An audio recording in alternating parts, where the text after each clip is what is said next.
datang ke banyak tempat tanpa kamera, tanpa media, tanpa ditemani siapa-siapa. Seringkali saya hanya datang sendirian, dadok masuk satu tempat, masuk ke sebuah warung, tahu-tahu yang punya warung ngeliatin aja. Ini seperti kenal tapi siapa? Gitu. Anies menegaskan bertemu dengan warga bukan untuk pencitraan, apalagi sekadar untuk unggahan atau postingan di media sosial.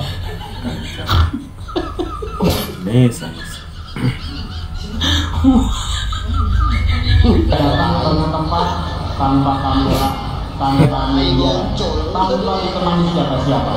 Sering saya temui mereka bukan untuk selfie dan posting di pagi hari. Bukan, saya bukan lari-lari untuk posting foto.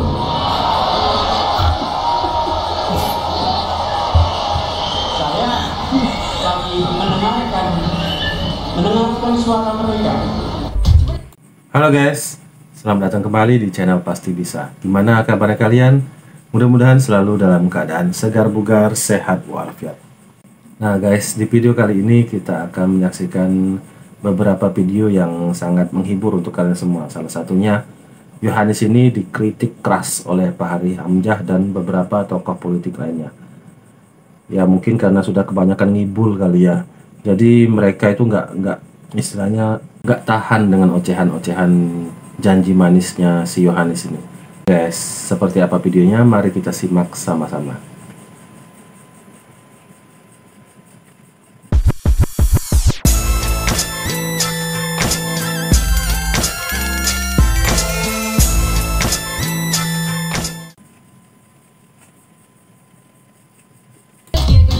Orang seperti Anies Baswedan gak berani ngomong ekstrim, gak berani mengungkapkan idenya yang ekstrim atau yang radikal, atau dia mau ngapain itu gak berani. Kenapa? Karena dia takut dengan omongan dia 11 bulan ini yang gak jelas, punya efek kepada massa, yaitu elektabilitas, punya efek kepada Bohir. Wah, presidennya kayak gini, saya gak mau bayar dong. Bahkan mengubah konsep taman. Kalau contohnya Kalijodo, karena ini yang muncul ke permukaan. Kalijodo katanya hancur nih. Nggak ada yang hancur. Itu tinggal dicek aja di lapangan, Bang. Kalau itu nggak usah cek ke saya. Videonya banyak sekali yang beredar. Dicek aja kenyataannya. Kenyataannya, Bang, semua taman itu dirawat. Semua dirawat. Kata Anies disuruh ngecek sendiri ke lapangan. Ya sudah. Dan ini hasilnya. Selama 5 tahun. Wah, padahal Ahok bukan main ini. Berusaha apa ya? Berusaha keras guys. Ini yang peta semua. Ini potensi rokok. Ini masuk Jakarta. Orang seperti Anies, mohon maaf ini ya, tiba-tiba menjadi Nasdem itu kan ada resikonya. Karena dia kan tadinya dianggap ada di kanan kan, oposisi lah, ini kan tokohnya oposisi. Sementara Nasdem kan hampir 10 tahun ini pendukung pemerintah.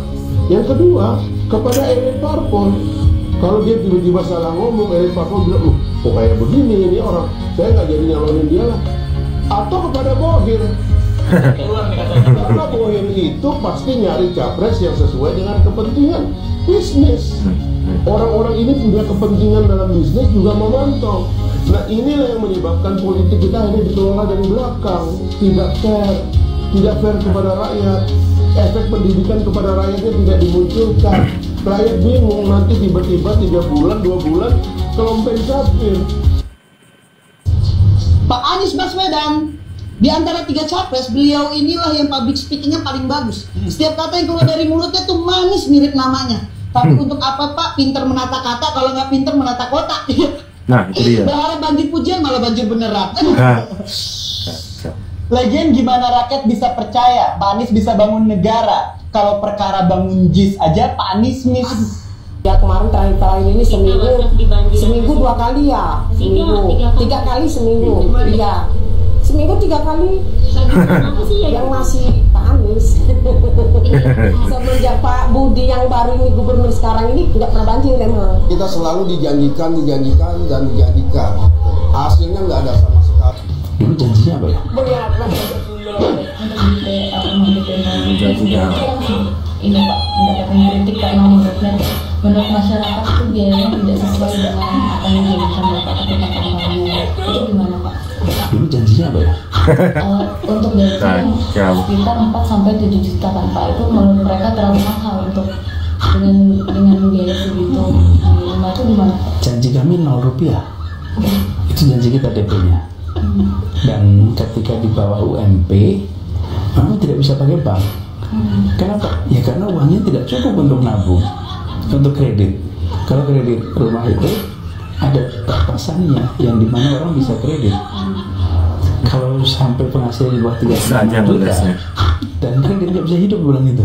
Bohir-bohir di Pilpres berpikir ulang untuk masuk dan membiayai pertarungannya Anies Baswedan sebagai bapak politik identitas. Memang di ujung tanduk sekarang, kesana salah, kesini tambah salah. Makanya dia nggak memutuskan apa-apa karena memang karakternya begitu juga sejak dulu, kurang tegas, kurang berani, hanya bisa bermain dengan kata-kata. Saya orang yang tidak sembarangan mendukung seseorang. Pastinya ketika saya mau mendukung seseorang, saya akan mencari data terlebih dahulu. Sebagai sesama pemuda NTT, saya respect sama Abang karena sudah berani menyatakan sikap untuk mendukung Pak Anies. Tapi dari statement Abang yang menyampaikan bahwa Abang mendukung seseorang berdasarkan data, untuk itu saya tantang Abang untuk sampaikan data apa yang membuat Abang membulatkan tekad untuk mendukung Pak Anies sebagai calon presiden di 2024 nanti.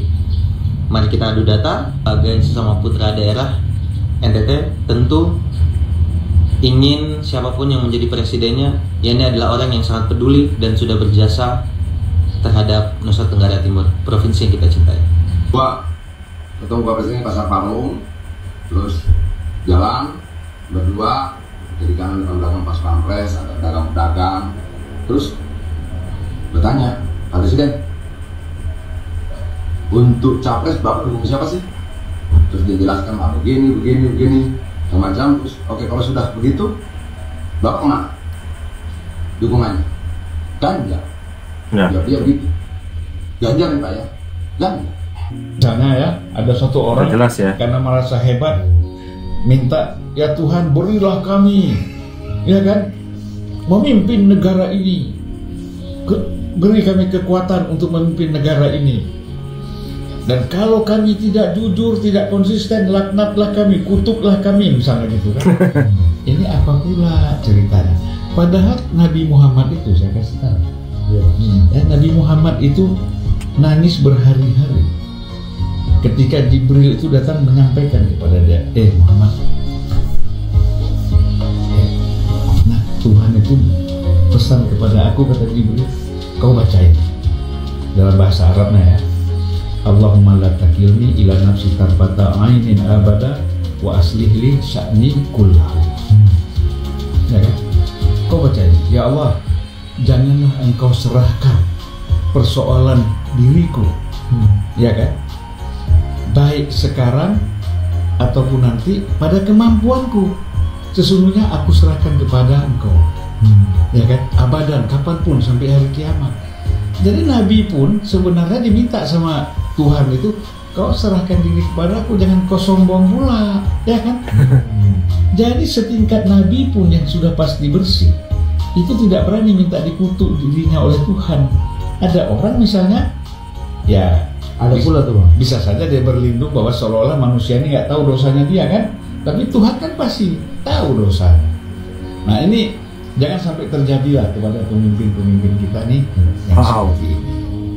Makanya kalau kita kembali lagi ke dalam konteks agama, ini kan supaya membangun kesadaran kita. Tuhan tuh bilang, kalau kalian tuh lupa sama aku, buat kau lupa diri. Oke guys, itu tadi beberapa kompilasi video tentang Yohanes yang dikritik oleh Pak Hari Hamzah. Pak Hari Hamzah ini cukup keras ya guys. Beliau ini ya salah satu senior lah di dunia perpolitikan. Nah, kalau beliau sudah mengkritik Yohanes, ya bisa saja mungkin kritikan itu memang ada benarnya. Karena Pak Hari Hamzah ini kan melihat rekam jejaknya si Yohanes ini. Tadi juga kita sudah lihat ada pemuda MTT yang menantang salah satu pendukung Yohanes. Tidak main-main guys, salah satu pemuda NTT ini menantang siap adu data. Wah, itu parah, itu nggak tahu gimana kelanjutannya. Akankah si pemuja Yohanes ini berani adu data dengan salah satu pemuda NTT ini? Ya saya kira kalah lah, nggak mungkin berani lah. Gimana mau ngadu data? Ya data si Yohanes kita semua sudah tahu, berantakan semua. Nah guys, kira-kira gimana menurut tanggapan kalian? Kalau ada komentar yang berbeda silahkan tulis di kolom komentar. Saya ucapkan baik-baik terima kasih buat kalian yang sudah subscribe. Buat yang belum, seperti biasa silahkan klik subscribe sekarang juga, karena subscribe itu gratis. Dan semoga yang sudah subscribe diberikan rezeki yang melimpah. Oke guys, sampai di sini dulu. Sampai ketemu lagi di video-video selanjutnya. Salam NKRI.